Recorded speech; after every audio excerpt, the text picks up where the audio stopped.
Didn't see you there. Well, you guys asked for it. This is the lesson of my acoustic cover of Lune by Periphery. So without any more further ado, let's get into it. So first thing to note about this song, I'm not playing it in standard tuning.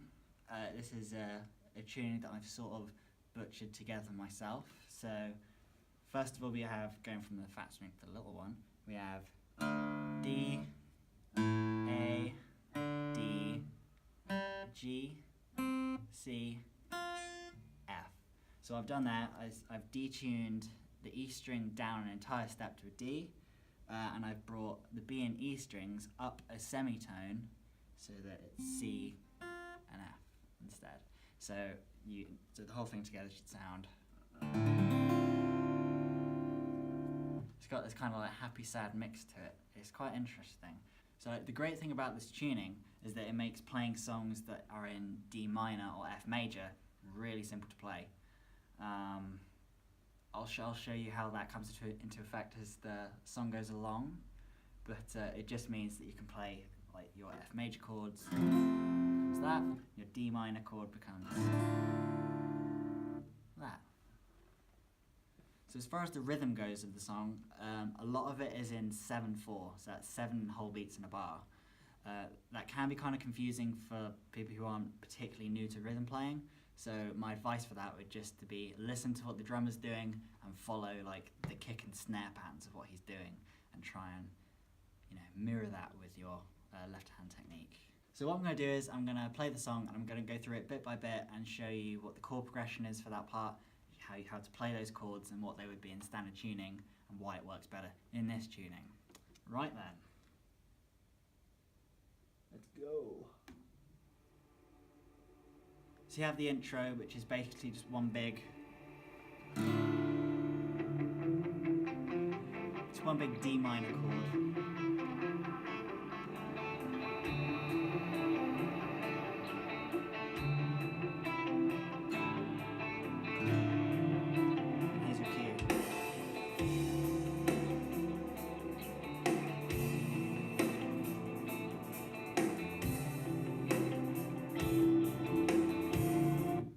So that first bit there, that's the chord progression of all the verses.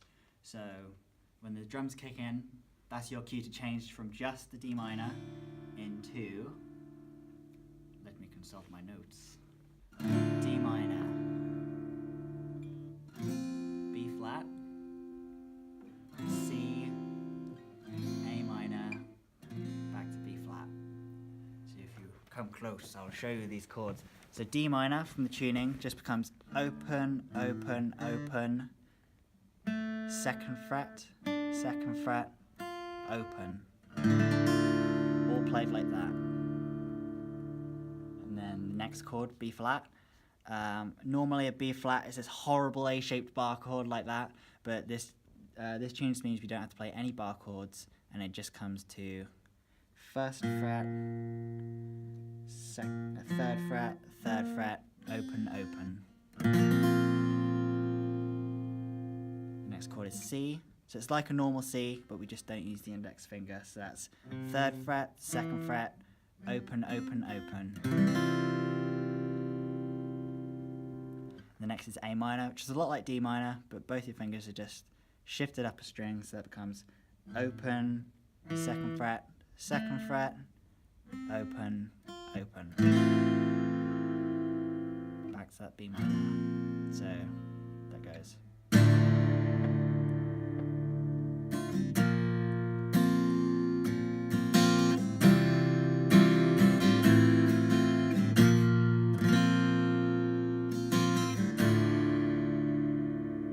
And that'll repeat throughout the verse.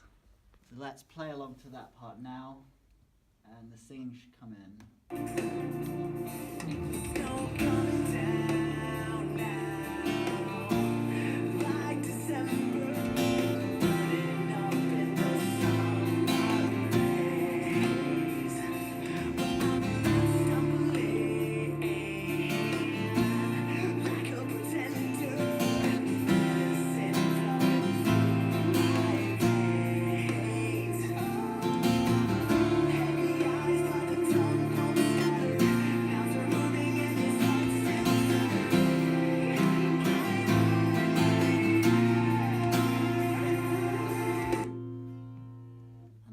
the cue for the next change. So when Spencer sings I'm on my own, the chorus then kicks in, which goes from C, and then a quick D minor into a B flat, and then the next time round it goes C to a quick D, and then to this shape here, which is what we haven't seen yet.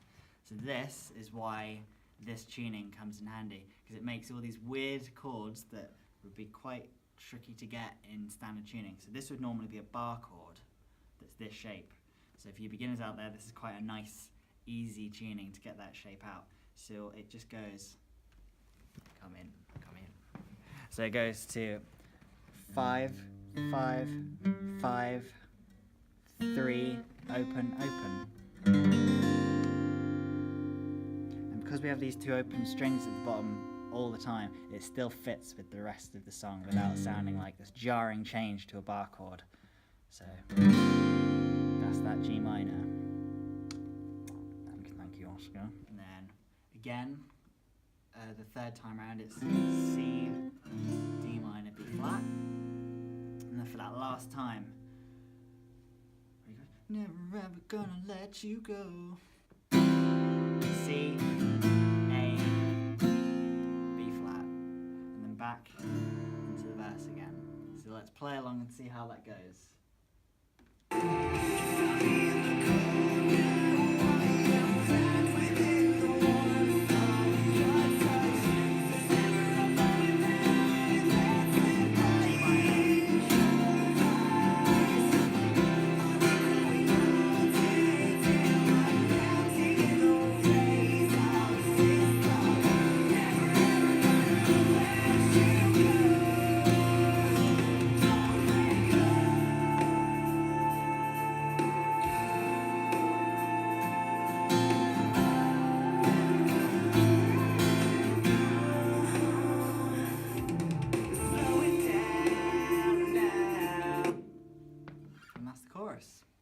So now after the chorus is just another verse, and you played this next verse a few more times than you would normally.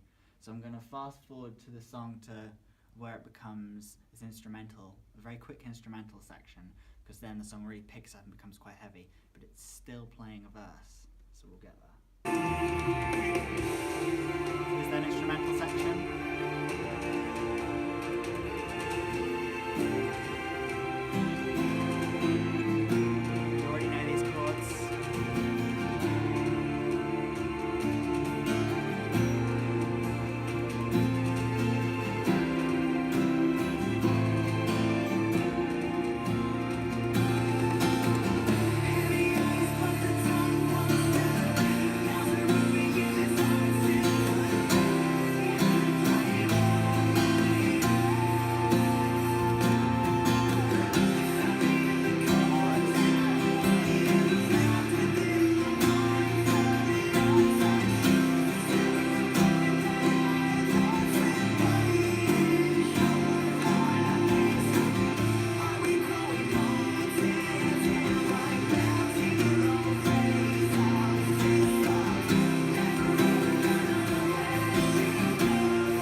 So then there's a verse, then there's another chorus, which is pretty much the same as, is exactly the same as the first chorus.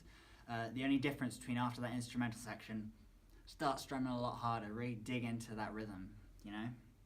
So the bit I just paused on there is it's like the crescendo of the song, you know, the chorus. So after Spencer goes, oh, don't let go, but an octave higher because he's just an incredible singer.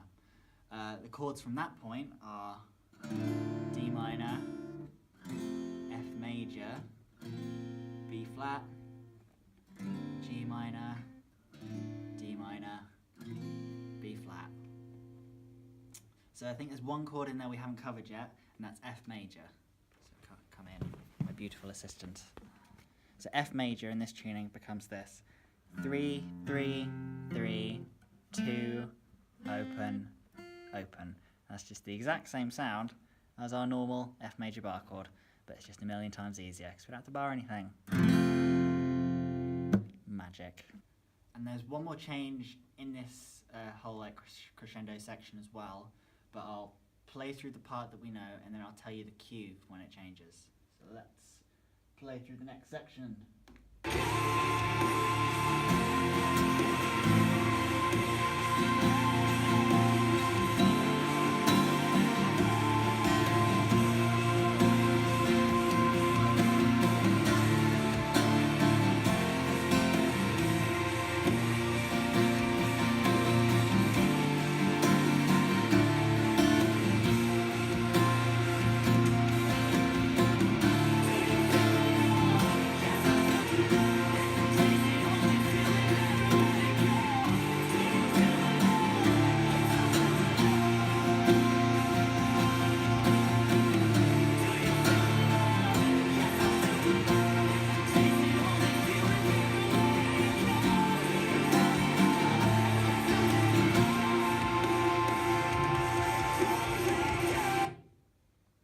Second don't let go is when the next chord progression change happens. So the chord progression kindly pointed out to me by my beautiful assistant, love you Oscar. The next chord progression after that bit I just paused that is actually just the same as the chorus. So it's that C major, D minor to then B flat. It's that quick change we talked about before. And it does those three chords 3 times, and on the 4th time, instead of that B flat at the end, we play that G minor that we know and love at this point. So let's play through the whole thing, and I'll stop when we get to that G minor, because then it's the outro, which is just the same chords for the rest of the song. So we're nearly there.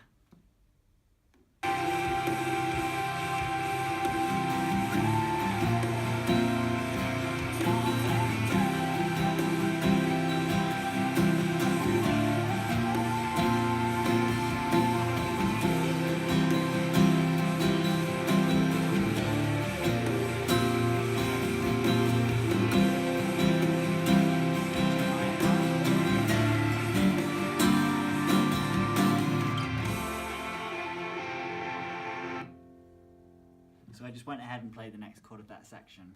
So now the outro is super easy, and it's also another reason why this tuning works so well for the song. So it goes F major, A minor, and again. Well, you repeat that one more time. Those last 2 strums move all the way up to the 8th fret. Am I counting that right?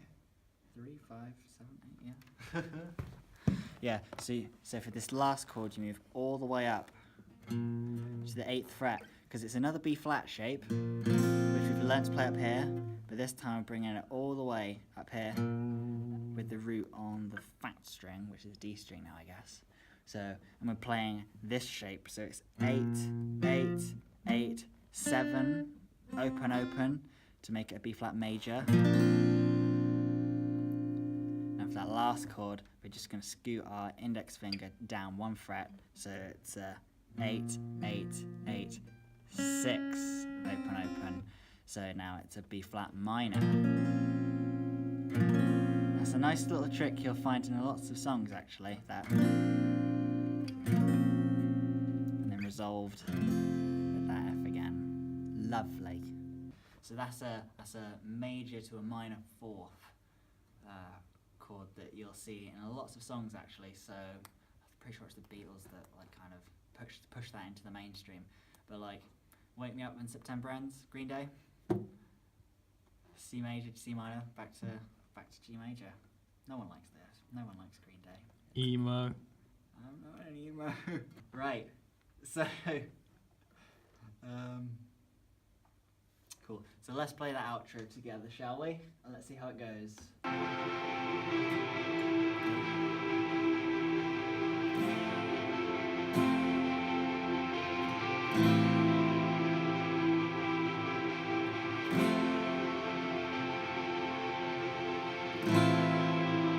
There's those B shapes.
just fades out from there.